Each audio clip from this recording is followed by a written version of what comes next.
셋. 신님이 목표. 어버이 신님께서는 집터의 청소를 서두르셨는데 그와 병행하여 세계 인류의 마음의 청소도 추진하셨습니다. 마음의 청소를 하는 데는 밖이나 안이나 차별이 없습니다. 그러나 어느 쪽이 더 엄했는지에 대해서 생각하자면 바깥보다는 집터 안의 청소에 대해 보다 엄하게 서두르셨다고 생각하지 않을 수 없습니다. 왜냐하면 집터의 청소 없이는 인류의 마음의 청소란 추진할 수 없기 때문입니다. 때문에 어버이 신님께서는 무엇보다도 집터의 청소를 우선적으로 추진하신 것이며 나아가 이 원칙은 언제까지나 변함없이 이어질 것이라고 생각합니다. 여기서 가령 세상을 바깥이라 생각해 보면 세상에서는 사욕의 마음으로 행동하는 것은 어쩔 수 없는 일이라 시인하고 있습니다. 인간인데 사욕이 있는 것이 당연하다는 것이 세상입니다. 그러나 안, 즉 집터 보다 넓게 생각하면 용제들의 집단에서는 사욕을 잊은 행동이 강하게 요구되고 있습니다. 안에 있는 자 혹은 먼저 가르침을 들은 사람일수록 어버이 신님에 의한 마음의 청소가 보다 엄하고 보다 철저했다고 하겠습니다. 그 한 가지 증거로 지도 말씀에 신상의 괴로움에 관하여 여쭈어 본 건수를 보면 중요한 입장에 있는 사람일수록 그 횟수가 많다는 것입니다. 이것은 그런 사람들에게 티끌이 많았다는 것이 아니라 어버이 신님께서 보다 철저한 마음의 청소를 서두르셨던 것이라고 깨달을 수 있습니다. 이러한 것이 집터 청소의 성격이라 생각됩니다.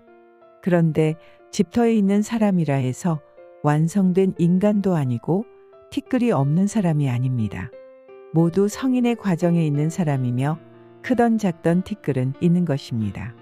이념으로서 집터란 마음이 맑혀진 곳이어야 하나 현실은 그와 일치하지 않는 일이 일어납니다. 그래서 문제가 되는 것이 신앙의 목표는 무엇인가 하는 것입니다. 이에 대해 다음과 같은 이야기가 전해지고 있습니다. 1883년경 우메타니 시로베 씨가 휴식소의 병미장 히노키싱을 하고 있을 때 오사카에서 밥줄이 끊긴 미장이가 야마토 지방까지 일하러 왔군.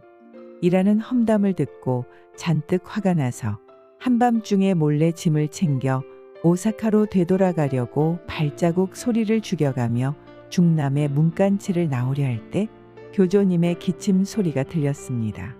그 순간 발길은 멈춰지고 화도 풀렸습니다. 다음 날 아침 사람들과 함께 밥을 먹고 있는데 교조님께서 나오셔서 시로베 씨, 사람이 목표인가? 신이 목표인가? 신이 목표인 거야. 라고 말씀하셨습니다. 모든 것을 뚫어보시는 교조님의 말씀을 들은 우메타니 씨는 그 이후로 남이 뭐라고 해도 어디까지나 신님을 목표로 삼아 신앙하기로 마음을 정했다고 합니다. 터전의 리를 받고 있는 장소인 각지의 교회도 집터로 이어지는 리가 있다고 생각합니다. 따라서 교회에서도 집터의 청소라는 것이 항상 추진되고 있을 것입니다. 이야말로 어버이 신님께서 활동하고 계신다는 증거인 것입니다. 이 청소가 있음으로써 교회가 구제의 도장일 수 있는 것입니다. 교회에 있는 사람이라고 해서 완전 무결하다는 것이 아닙니다. 회장이나 여건도 용제도 다소간의 티끌을 갖고 있습니다. 인간은 그 티끌을 털기에 나날이 노력하고 신님께서는 그 티끌을 청소하려고 활동하시는 곳, 그것이 교회입니다. 이럴 때 사람을 목표로 신앙하고 있다면 남의 모습을 보고 부족을 쌓게 되고 남의 말을 듣고 화를 내어 결국은 티끌을 털기는커녕 반대로 티끌을 쌓아 점차 도움받을 수 없는 길로 빠져가는 일이 일어납니다. 신님이 목표인 거야. 라고 가르치신 교조님의 말씀은 지금의 우리들에게도 중요한 마음가짐으로 새겨두어야 하는 것입니다. 그리고 교회에서 신님의 일을 하는 사람들은 흔히 자신은 이렇게 노력하고 있으므로 특별히 신님께서 지켜주실 것이라고 생각하여 안주하게 되기 쉽지만 절대 그렇지 않습니다. 열심히 신님의 일을 하는 자일수록 신님의 마음 청소가 엄하심에 틀림이 없을 것입니다. 말하자면 신님의 마음에 다가가려고 노력하는 사람일수록 신님에 의한 시험 문제가 엄하다고 할 수 있습니다. 그것이 성인된 표시이며 그만큼 신님의 기대가 큰 것입니다. 넷. 슈지 선생의 결혼. 1838년 이래 슈지 선생이 걸으신 길은 오직 고립 상태에 계셨던 교조님을 돕는 일이었습니다. 이리하여 30년이 지난 1869년에도 아직 이 길의 전망은 어두웠고 세상의 반대 공격은 심해갈 뿐이었습니다. 이 힘든 상황의 중심에 서서 직접 겪지 않을 수 없었던 선생에게는 인간적인 행복감이나 즐거움을 느낄 여유 같은 것은 없었을 것입니다. 간단히 말해서 아무런 희망도 낙도 없는 따분하고 외로운 길이었던 것입니다. 이런 점을 교조님께서 눈여겨보셨던지 다음과 같이 기록되어 있습니다. 지금까지 먼 길 걸어온 과정을 매우 지루하게 여겼을 테지. 1에 55. 이번에는 이미 확실한 참배 장소가 이룩되었으니 납득하라. 1에 56. 지루한 기나긴 길을 걸어왔지만 드디어 확실한 참배 장소가 나타나게 되었다. 이렇게 되면 지금까지의 고생의 보람도 느끼게 되므로 납득하고 어버이 신님이 하시는 말씀을 단단히 들어다오 라고 말씀하고 계신 것이라 생각합니다. 확실한 참배 장소란 인간의 눈에는 아직 보이지 않으나 머지않아 정해질 터전을 가리키는 것이라 생각합니다. 이 터전을 둘러싸고 즐겁게 근행을 올릴 수 있게 되면 이 길의 모습이나 세계의 사정도 변할 것이며 지금이 그 실현을 향한 고갯길을 넘어가고 있는 도중인 것입니다. 그 실현의 첫걸음으로서 집터의 청소를 하여 슈지 선생의 마음을 맑히고 또 인연이 있는 정시를 맞아들여 안을 다스리는 토대로 삼는다는 것. 이것이 당시 교조님의 마음이었다고 생각합니다. 이 점에서 보아 슈지 선생의 결혼에는 인간 마음이 조금도 없는 어디까지나 신님 한 줄기에리에서 시작되었던 것입니다. 교조님께서 맞아들이고자 하셨던 분은 고이가시 집안의 맞제님으로 당시 겨우 19세였는데 이미 50세에 가까운 슈지 선생과는 30세나 차이가 있었습니다. 그러나 그런 것은 교조님의 눈에는 아무런 장애가 아니었던 것입니다. 맞제님은 주산톡의 비탈길이 시작되는 산기슭의 묘도지 마을의 분홍 고이가시 마사키치의 차녀입니다.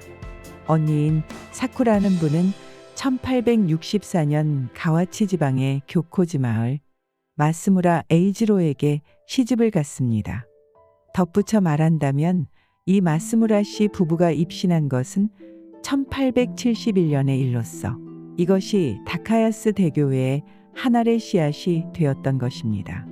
이 혼담은 처음엔 타스다 마을의 이누이 간베 씨가 중매인으로서 이야기를 했는데 쉽게 성사될 기미가 없었다고 합니다. 이 간베 씨의 모친은 후사라는 분인데 이 모자는 훨씬 초기의 신자였습니다.